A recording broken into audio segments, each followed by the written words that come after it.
Good morning. আজকে যে ভিডিওটা তোমরা দেখছো এই ভিডিওটা হলো ভাইফোঁটার দিন সকালবেলার ভিডিও। এখন ঘড়িতে বাজে ওই 6:45 মতো। ঘুম থেকে উঠে ব্যালকনির পর্দাটা সরিয়ে দাঁড়িয়ে দাঁড়িয়ে ভাবছি যে কাজবাজ আমি কোন দিক থেকে শুরু করব।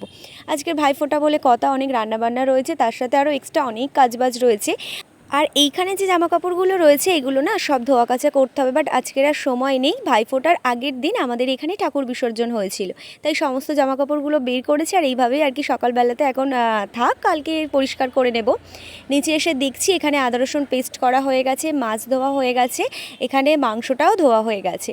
তো আমি এসে এখানে ডালমুড়ির জন্য ডালটা তো ভেজে জল দিয়ে সিদ্ধ করতে বসিয়ে দিলাম। এদিকে আবার মাছও ভাজতে হবে, সেজন্য মাছের মধ্যে লবণ আর হলুদ মাখিয়ে রেখে দিলাম। কড়াইয়ে তেলটাও বসিয়ে দিয়েছি, তেলটা গরম হচ্ছে। আর তার ফাঁকে আমি না নিজের জন্য 1 কাপ চা আর তার সাথে নিয়েছিলাম 2টো টোস্ট বিস্কুট। তো এটা খাই। আরও অনেক কাজবাজ রয়েছে, রান্নাবান্না রয়েছে, সেটা আমি তোমাদের সাথে নেক্সট ভিডিওতে শেয়ার করছি।